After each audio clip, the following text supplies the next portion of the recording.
thought it might be useful to give a little bit of a recap of yesterday's de-ISIS ministerial. So as you know, Secretary Tillerson hosted ministers and senior representatives of all 68 partners of the global coalition to defeat ISIS. The overarching objective was to coordinate global efforts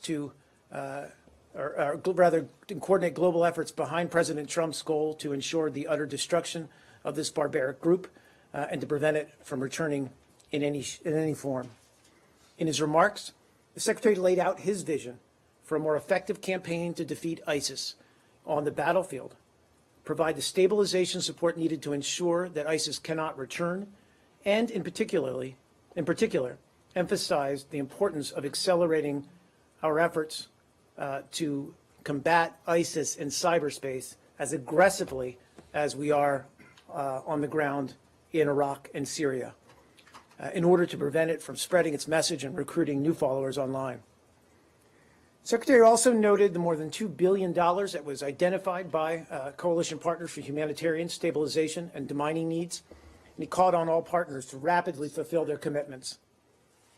Prime Minister al-Abadi from Iraq also, as you know, addressed the morning plenary session, and coalition members stressed their support for Iraqi forces who are engaged right now in operations to liberate Mosul, and pledged to continue their support for Iraq even after ISIS is finally defeated.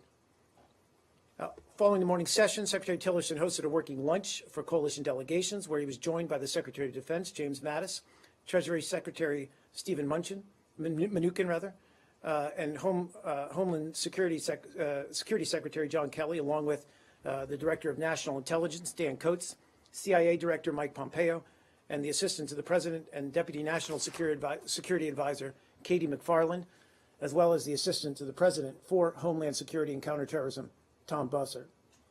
The discussion at lunch focused on how different partners can more effectively coordinate and share lessons learned to deny ISIS the ability to threaten our homeland as well as that of our partners.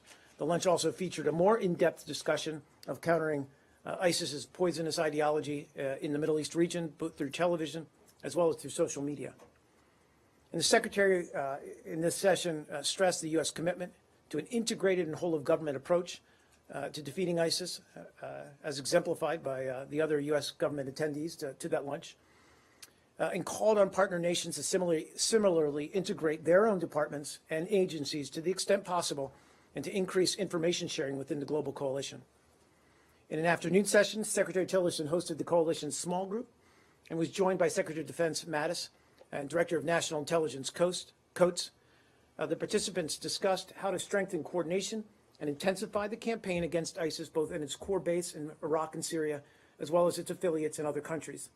The small group consists of those approximately 30 coalition stakeholders who play a major role across military and civilian lines of effort.